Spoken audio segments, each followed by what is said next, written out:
کیا کیا تربیت، کس کس انداز سے تربیت، چلتا پھرتا قرآن، یہ راز کسی کو نہیں معلوم کہ مومن قاری نظر آتا ہے، حقیقت میں ہے قرآن۔ تو 13 برس مکہ مکرمہ کے قدسی نفوس تیار ہوئے، تربیت کون کر رہا ہے؟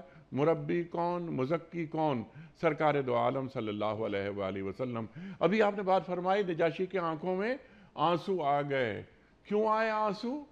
جعفر طیار سورہ مریم پڑھ رہے ہیں، انہیں معلوم ہے کہ نجاشی یہ مسیحی بادشاہ ہے، اس کے سامنے سورہ مریم پڑھنی چاہیے۔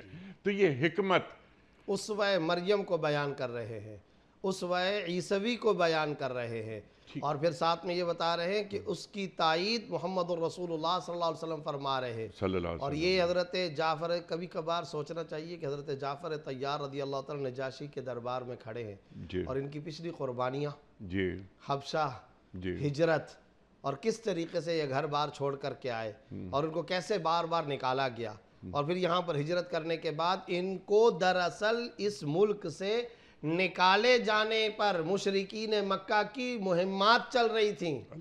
بے سر و سامانی کا عالم ہے، صرف اور صرف آج وہ واقعہ بخاری کے اندر پڑھے تو آنکھوں سے آنسو نہیں تھمتے۔ بے سر و سامانی کا عالم ہے، ان کی اہلیہ ہے ان کے ساتھ، چھوٹے بچے ہیں، اور ان کو کہا جا رہا ہے کہ تمہارے اس ملک میں کچھ فساد پھیلانے والے لوگ ہیں، آپ ان کو نکال دیں۔ اور وہ بیچارے بے سر و سامانی کے عالم میں خستہ حال، پھٹے پرانے کپڑوں کے ساتھ وقت کے طاقتور بادشاہ کے سامنے آ کر کے سورہ مریم کی تلاوت کر رہا ہے۔ کردار بول رہا ہے، یہ کردار بول رہا ہے، اور پیچھے اللہ ہے جو بلوا رہا ہے۔ یہ ہے اصل بات، اور یہ ہے دعوت اسلام کی معراج۔ اور وہ چاہے دحیہ کلبی رضی اللہ تعالیٰ عنہ ہوں، چاہے حضرت جعفر طیار ہوں، چاہے ربیعی بن عامر ہوں، یہ قدسی صفات رسول اللہ صلی اللہ علیہ وسلم نے تربیت کر کے بھیجے تھے۔ اور پھر جب یہ گئے ہیں تو کہاں کہاں نقوش انہوں نے نہیں چھوڑے، اور کہاں کہاں انہوں نے دنیا کی کایا نہیں پلٹی ہے۔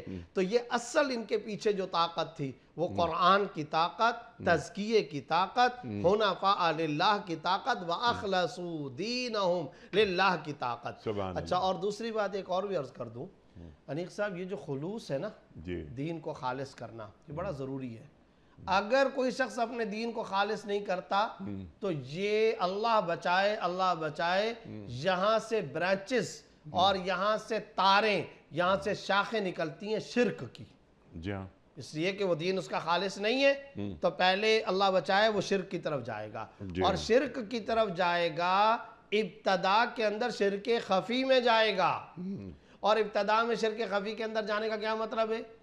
اللہ خالق تو ہے، ٹھیک ہے، لیکن اصل تو میرا باس مجھ کو پیسے دے گا، میرے روزی رزاق نعوذ باللہ یہ میرا فیکٹری کا مالک ہے، یہ میری باہر والی سلطنت ہے، یا یہ باہر والا ملک ہے، وہ روزی رزاق دے گا، یا وہ جو نعوذ باللہ ثم نعوذ باللہ جو بین الاقوامی مالیاتی ادارے ہیں وہ ہماری ریاست کو انجیکشن لگائیں گے، اور وہ ہمیں معیشت کے کچھ فارمولے دیں گے، اور وہ کچھ ہم کو قرض بصورت سود و ایڈ دیں گے، تب جا کر کیا ہے؟ یہ اخلصوا دینہم للہ نہیں ہے۔ اس سے اگرچہ اعتقادی طور پر تو ہم یہ نہیں کہہ رہے ہوتے کہ ہمارا مالک اور رازق کوئی اور ہے، لیکن عملی طور پر ہمارے اس عقیدہ توحید اور وحدت کے عقیدے میں کمزوری آتی ہے۔ یہ بات اللہ رب العزت نے قرآن کی ایک اور آیت میں فرمائی ہے، وہ کیا؟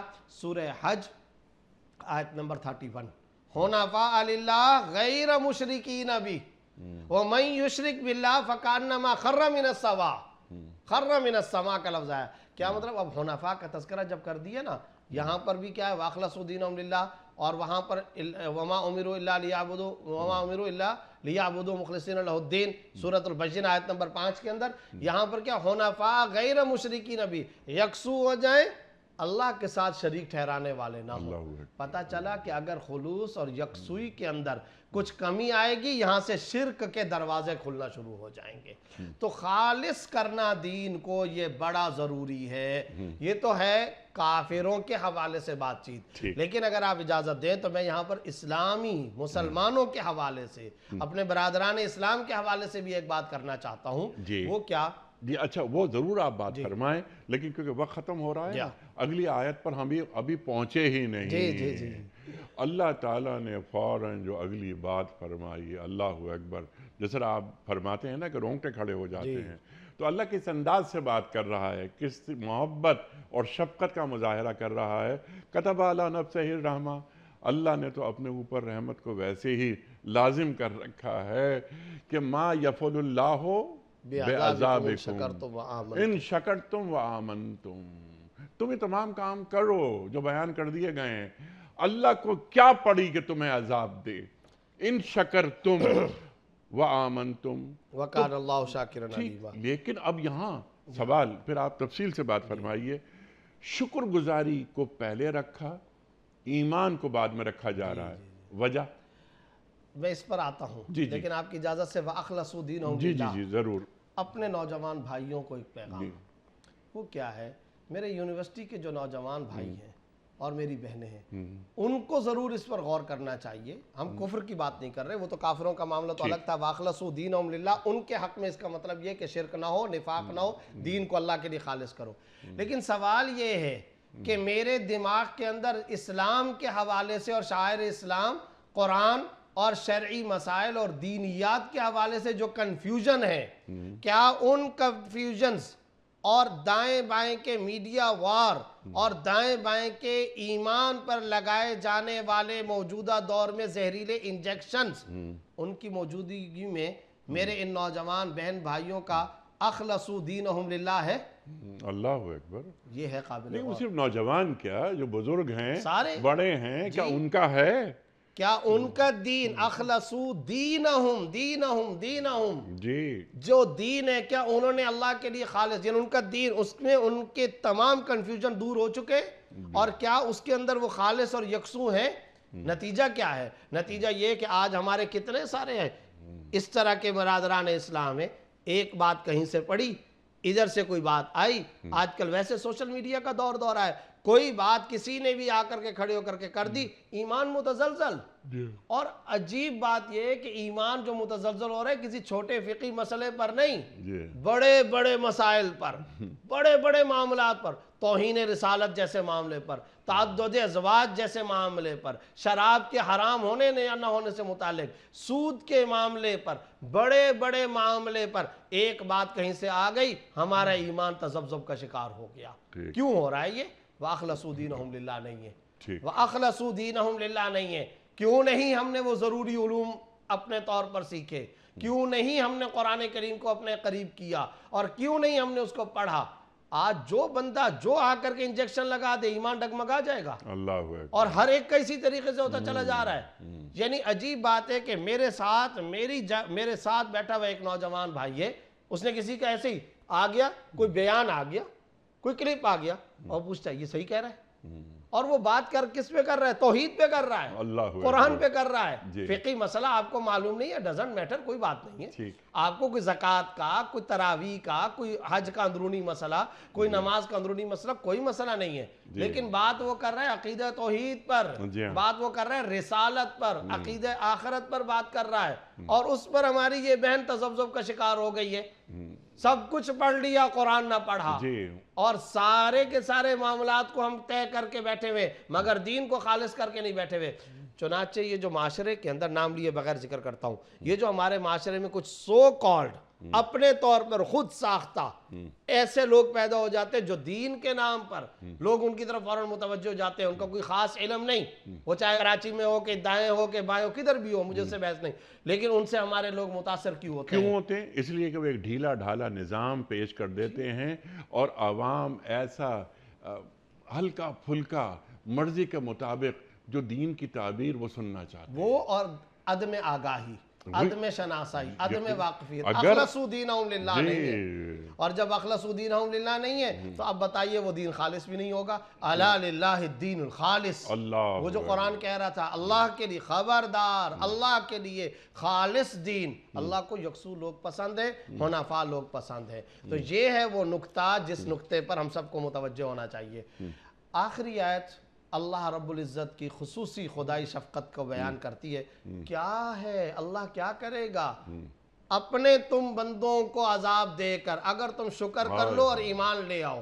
اچھا، شکر کا مطلب کیا ہے؟ کہ تم مزاج تو رکھو کہ اسلام کو اور حقائق کو قبول کرو، سلامت فطرت تو رکھو. اور یہ دراصل ایک اور آیت قرآنی کا جو حضرت عیسیٰ علیہ السلام کا قول اللہ رب العزت نے نقل فرمایا، اور وہ کیا سورت آیت نمبر 118 میں، ان تعذبہم فانہم عبادک، حضرت عیسیٰ علیہ السلام فرما رہے ہیں، اے اللہ اگر تو ان کو عذاب دے دے گا تو تیرے ہی بندے ہیں، وَإِن تَغْفِرْ لَهُمْ فَإِنَّكَ أَنْتَ الْعَزِيزُ الْحَكِيمُ، اور اے اللہ اگر تو ان کو معاف کر لے گا تو زبردست ہے، حکمت والا ہے۔ تو اللہ فرما رہے ہیں مجھے کوئی شوق نہیں، کوئی معاملہ نہیں، کیا پڑی ہے کہ اللہ تم کو عذاب دے، اگر تم شکر کرو ایمان لاؤ، ہاں اللہ رب العزت تمہارے شکر کو قبول کرنے والا ہے۔ اور علیم کا لفظ فرمایا تم خالص مسلمان ہو کہ نہیں، اللہ تعالیٰ اس کو بھی جانتا ہے۔ سبحان اللہ، یہ شرائط پائی جائیں تو انشاءاللہ عذاب دور ہو جائے گا۔ وَسَوْفَ يُؤْتِ اللَّهُ الْمُؤْمِنِينَ أَجْرًا عَظِيمًا، پچھلی آیت میں فرمایا اللہ اجر عظیم عطا کرے۔ سبحان اللہ۔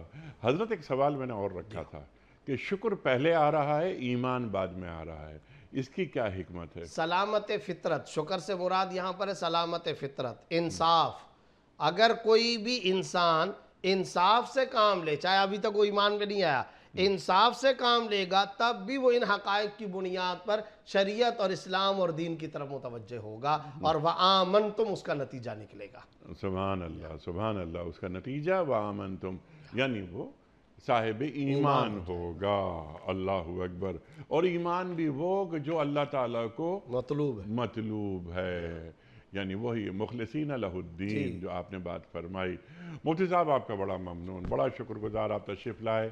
خواتین و حضرات، یہ سورہ نساء آیات 146 اور 147 پر مفتی زبیر صاحب نے تفصیلی گفتگو فرمائی اور بتایا کہ اللہ تعالیٰ کیا ہمیں پیغام دے رہا ہے۔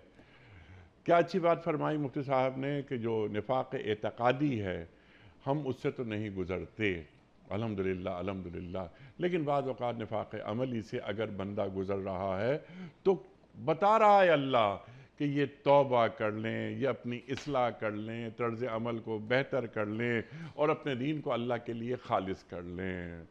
اللہ تعالیٰ کو کیا پڑی کہ ہمیں عذاب دے، بس ہم شکر گزاری کرتے رہیں اور ایمان لائیں۔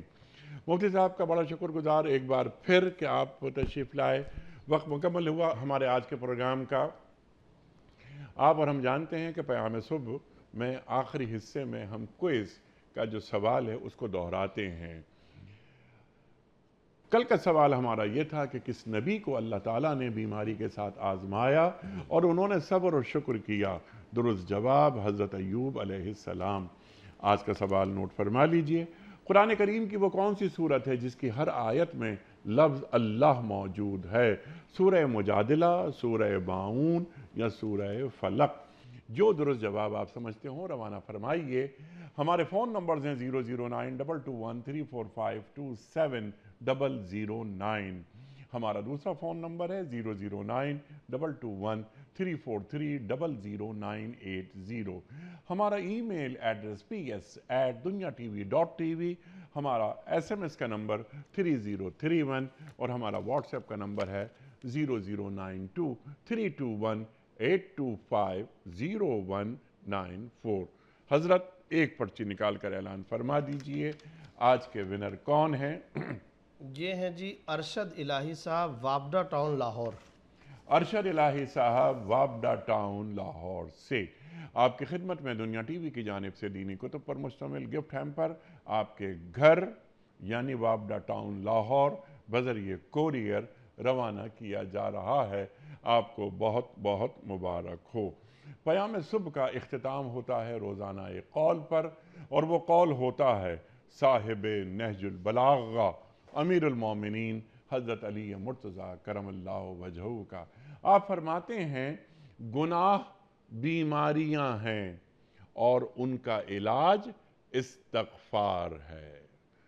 گناہ بیماریاں ہیں اور ان کا علاج استغفار ہے۔ سبحان اللہ سبحان اللہ۔ اپنے میزبان انیق احمد کو کل تک کے لیے اجازت دیجیے۔ خدا حافظ۔ پروردگار بحروں بر